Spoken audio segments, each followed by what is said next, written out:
Okay, students. So in today's class, there was actually a lot of students who were absent in the class. So that's why I have started the revision, and actually you are going to have your exams from 16th onwards. So that's why I am going for the revision for chapter one, and we are taking some examples of. We are starting with the numericals on empirical formula. ठीक है ना। तो empirical formula क्या होता है पहले देखेंगे, पहले समझेंगे उसके बारे में, फिर पढ़ेंगे।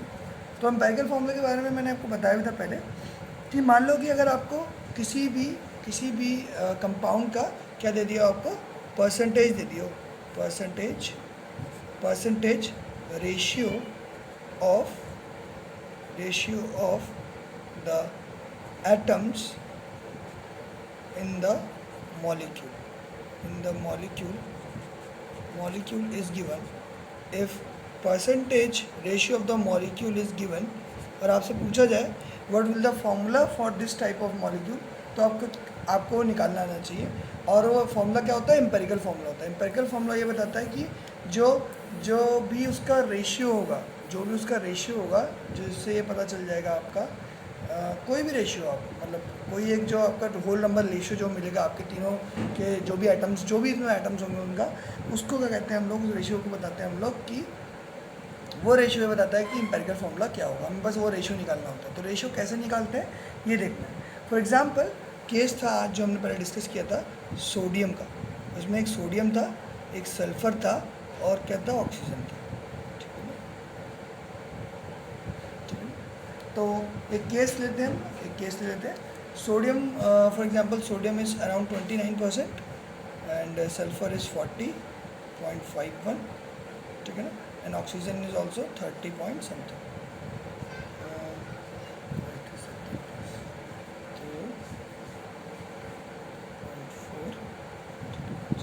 फॉर एग्जांपल हमने इतना ले लिया, ठीक है ना। तो ये हमारा जो है परसेंटेज अवेलेबिलिटी थी by mass of 3 substance in a molecule. एक मॉलिक्यूल है जिसमें सोडियम है, ये मॉलिक्यूल है पूरा, इसमें सोडियम है, सल्फर है, ऑक्सीजन है। अब कितना है ये कैसे पता चलेगा? जब हमें एम्पेरिकल फार्मूला पता चल जाए। तो एम्पेरिकल फार्मूला कैसे निकालते हैं, सबसे पहले इस बारे में ध्यान देंगे। तो एम्पेरिकल फार्मूला कैसे निकालते हैं? एक सोडियम ले लेते हैं, ठीक है ना, एक सोडियम ले लिया। पहले सोडियम के बारे में देखेंगे। सोडियम का हमें मास पता कितना है? अगर हम ग्राम इक्विवेलेंट वेट की बात करूँ, GEW ग्राम इक्विवेलेंट वेट की बात करूँ, कितना आता है? 23। तो इस 23 से अगर हम इस परसेंटेज को डिवाइड कर दें तो हमारे पास एक रेशियो हो जाएगा जो कि हमें ये बताएगा कि इसके मोल्स कितने अवेलेबल हैं, ठीक है ना। तो यहाँ पर डिवाइड करने के बाद मेरी वैल्यू कितनी आएगी? अगर हम डिवाइड करेंगे तो वैल्यू आएगी 1.266, ठीक है ना। ऐसे ही सल्फ़र को जब डिवाइड करेंगे 40.51 से, और सल्फ़र का मास कितना होता है? 32, ठीक है ना। तो 32 से डिवाइड करेंगे, फिर से मेरा आंसर जाएगा 1.266, ठीक है ना। और ऑक्सीजन का वेट कितना होता है? 60, राउंड होता है 60, 1.976 ऐसा कुछ आएगा, ठीक है ना। तो ये हमारी वैल्यूज़ आई हैं कुछ वैल्यूज़ आएंगी, ठीक है ना। इन वैल्यूज़ ये जो हमारी रेशियो है ये actually number of moles availability के बारे में है, ठीक है ना। फॉर एग्जांपल मेरे को मोल्स अवेलेबल पता चल गया मेरे कितने मोल्स अवेलेबल, ठीक है ना। तो अब मेरे को क्या करना है, बस इन मोल्स को क्या करना है, एक रेशियो फॉर्म में लाना है, एक ऐसा रेशियो जो कि होल नंबर रेशियो हो, उसके फॉर्म में लाना है और लिखना है। तो इसको जब 3 ऐसे दे रखे होते हैं तो होल नंबर रेशियो में लाने के लिए किसी एक नंबर से डिवाइड कर लेने तीनों को। Let us divided by 1.266 only, ठीक है ना। तो 1.266 से डिवाइड करेंगे दोनों तो 1 हो जाएंगे, और देखते हैं फिर यह कितना आता है। तो जब आप इसको डिवाइड करोगे आंसर आएगा 1, यहाँ आएगा 1, और यहाँ आ जाएगा आपका अराउंड 3/2, या फिर 1.5 अगर आप निकालोगे तो एग्जैक्टली कितना आएगा 1.5, नहीं होगी 3/2 आप लिख सकते हो। तो आपके पास एक रेशियो है 1:1:3/2। इस रेशियो को अगर आप सिंपलेस्ट फॉर्म में लाना तो क्या करना है, सबको 2 से मल्टीप्लाई कर देंगे। तो आंसर कितना आ जाएगा? 2:2:3। ये जो रेशियो है, ये रेशियो हमें बता रहा है कि सोडियम कितना होगा, ठीक है ना, सल्फ़र कितना होगा और ऑक्सीजन कितना होगा। तो यानी कि हमारा जो एम्पेरिकल फॉर्मूला था वो क्या था? Na2S2O3। This is how we calculate the empirical formula of a system. हाँ, अब अगर आपको क्या करा जाए कि इसके बाद ये बता दी जाए कि इसका मॉलिकुलर मास बता दिया जाता कि आपको इसका मॉलिक्यूलर मास आपको मैं बोलता कि 158 हमारा मॉलिक्यूलर मास था, what will the molecular formula. तो आपके पास एक और फार्मूला है कि molecular formula is equal to two नहीं n इंटू एम्पेरिकल फार्मूला, जहाँ n क्या है, एक नेचुरल नंबर होना चाहिए, एक n क्या होना चाहिए, नेचुरल नंबर होना चाहिए, यानी कि 1 2 3 4 वैल्यू हो सकती है, ठीक है ना। इस केस में जो हमारा एम्पेरिकल फार्मूला है वही हमारा मॉलिक्यूलर फार्मूला भी है, और इसको क्या बुलाते हैं बेटा, सोडियम, इसको क्या बुलाते हैं, सोडियम थायोसल्फेट, क्या बुलाते हैं इसे, सोडियम थायोसल्फेट, ठीक है ना। तो जो हमने देखा कि यहाँ पर जो हमारा फॉर्मूला था वही फॉर्मूला एम्पेरिकल फॉर्मूला भी था, यहाँ n की वैल्यू क्या है, यहाँ पर 1 है। तो अगर ऐसा होता, अगर मैं आपको ऐसे यहाँ पर मॉलिक्यूलर मास बताया था, और अगर मॉलिक्यूलर मास मान लो उसका मैंने डबल बताया होता कि इसका मॉलिक्यूलर मास कितना है, 316 है इसका मॉलिक्यूलर मास, तो आप ये बताते हैं कि इसका जो मॉलिक्यूलर फॉर्मूला होगा वो होगा n, अगर मान लो ये था तो आपको पता चलेगा कि एक सिंगल मॉलिक्यूलर मास कितना है, 158 है, और एम्पेरिकल मास कितना है, 158 है, और मॉलिक्यूलर मास कितना है, ठीक है ना, n into 158 is equal to 360। तो आप क्या करते हैं, n को निकालने के लिए 316 से 158 से डिवाइड कर देते हैं, आंसर आता है आपका 2 आंसर आता है, तो आप 2 से मल्टीप्लाई करते हो, आप आंसर बोलते हैं Na4S4O6 is the formula of my compound, ठीक है ना, ऐसा आप बोलते हैं, ठीक है ना। तो अगर हमें मॉलिक्यूलर मास भी दे दिया जाए तो हम मॉलिक्यूलर फॉर्मूला भी आराम से बता सकते हैं। एम्पेरिकल फॉर्मूला मॉलिक्यूलर फॉर्मूला में डिफरेंस ये है कि मॉलिक्यूलर फॉर्मूला हो सकता है कि कुछ ज़्यादा, फॉर एग्जांपल आप अगर क्या लो, कार्बन और हाइड्रोजन का केस देख लो, ठीक है ना, कार्बन और हाइड्रोजन का केस देख लेते हैं। तो एक और क्वेश्चन करने की कोशिश करेंगे, let's solve one more question, ठीक है ना, let's solve one more question. चलो एक और क्वेश्चन देखते हैं। इस क्वेश्चन में हम क्या करने वाले हैं, देखो ध्यान से देखो बेटा, इस क्वेश्चन में क्या करने वाले हैं, इस क्वेश्चन में हम क्या करने वाले हैं, इसमें थोड़ा ध्यान देंगे, ठीक है ना। इस क्वेश्चन में हम क्या करेंगे, कार्बन लेंगे और हाइड्रोजन लेंगे। कार्बन और हाइड्रोजन का फॉर एग्जांपल आपका जो मास आया वो कितना आया,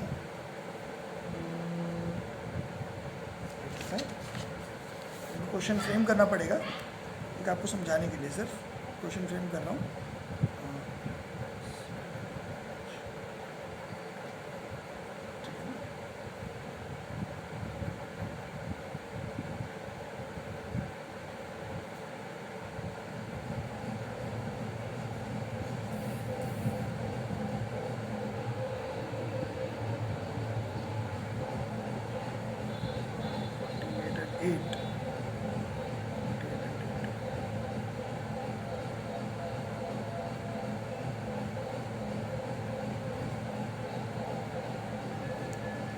ठीक है, तो लिख लेते हैं 8।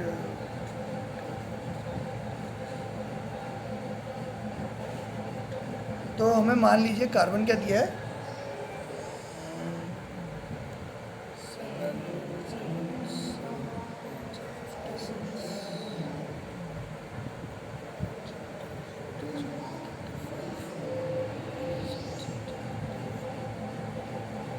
85.7% हमें क्या दिया हुआ है, हमारा कार्बन दे रखा है, और बचा हुआ कितना बच गया हमारा, 14.29% जो है वो क्या हमारा हाइड्रोजन है, आपको दिया हुआ है, ठीक है ना।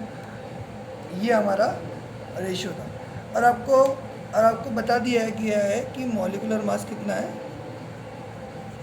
मॉलिक्यूलर मास कितना है,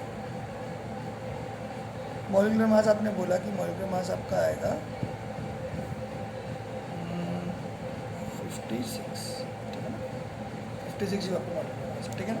तो अभी देखो एम्पेरिकल फॉर्मूला कैसे निकलता है, और उसके बाद हम लोग मॉलिक्यूलर फॉर्मूला कैसे निकालते हैं। तो एम्पेरिकल फॉर्मूला निकालने के लिए आप क्या करोगे, 85.71 को किससे डिवाइड करोगे, आप 12 से डिवाइड करोगे, ठीक है ना, और 14.29 को किससे डिवाइड करोगे, 1 से डिवाइड करोगे इसके मास से। तो इसमें तो आंसर आपको पता है, यहाँ तो 14.29 ही आ गया, ठीक है ना, और यहाँ कितना आ गया, 12 7 84, ठीक है, 7.12 7 84, and then again we are solving 1 7 12 1 12, 1 12 4 हम 1.4 की जगह 1.5 भी लिख सकते हैं। और ये 4 पॉइंट मतलब इसको अगर हम 7 0 कर देते हैं इसको और इसको 3 0 कर दें थोड़ा सा ईजनेस के लिए, तो देख लेते हैं क्या आता है, ठीक है ना। तो इसको एक बार डिवाइड करके देखते हैं तो क्या आ जाएगी वैल्यू, 7.15 से डिवाइड करते हैं तो वैल्यू कितनी आएगी, यहाँ 1 और यहाँ पर कितनी आएगी वैल्यू 2। अब देखें डिवाइड करके, ठीक है ना, कितनी आ रही है वैल्यू, यहाँ 1 और यहाँ 2, ठीक है ना। तो सिंपल रेशियो हमारा क्या बन गया, C और H का C1 और H2। तो हमारा एम्पेरिकल फॉर्मूला क्या हुआ, एम्पेरिकल फॉर्मूला आ गया हमारा CH2 आ गया। क्या CH2 का नाम का कोई फॉर्मूला आपने कभी कंपाउंड देखा है, नहीं आपने नहीं देखा है। तो यहाँ पर कोई N की वैल्यू होगी जो कि डिफाइन कर रही होगी CH2 कैसे बनेगा, ठीक है ना, कोई पक्का N की वैल्यू होगी। तो हमारे का मॉलिक्यूलर फॉर्मूला क्या होता है, मॉलिक्यूलर फॉर्मूला या molecular mass is equal to 2 into empirical mass होता है, एम्पेरिकल मास, ठीक है ना। एम्पेरिकल मास हमने निकाला, कितना निकाला, 12 और 2 24 आया, नहीं आया, 24 आया। और मॉलिक्यूलर मास कितना था, 56 था, सॉरी 12 और 2 14, ठीक है ना। इसका मास कितना हो गया, 12 + 2 14, ठीक है ना। तो 14 इंटू N कर लिया, N इंटू हमारा 14 इंटू N, तो N की वैल्यू आ गई हमारी 56 डिवाइडेड बाय 14, कितना आ गया आंसर 4। N की वैल्यू 4 आई, दैट मीन्स हमारा जो फॉर्मूला बनेगा वो क्या बनेगा, C4H8। और समझ में भी आ रहा था कि ये पक्का CH2 नहीं होगा। तो ये मॉलिक्यूलर मास था और ये फॉर्मूला मास था। This is how we calculate the molecular mass and formula mass of a substance, ठीक है ना। This is how we calculate the molecular mass and formula mass of a substance, ठीक है। तो आई होप आपको समझ में आ गया होगा। इस टाइप के क्वेश्चंस मैं आपको अभी और दूंगा, मैं अभी फ़ोटो खींच के भेज दूँगा आपको क्वेश्चंस की जो मैंने और बच्चों को दिए हैं घर से करने के लिए। तो आपको असाइनमेंट में करना है, अपनी कॉपी में करने हैं, आप सीधे रिवीजन लिखना, ये 2 क्वेश्चन जो मैंने आपको करवाया वो करना, ठीक है ना। और विल डिस्कस इट, ठीक है ना। Thank you. नेक्स्ट क्लास में जब आओगे तो आप लोगों से डिस्कस करेंगे। Thank you.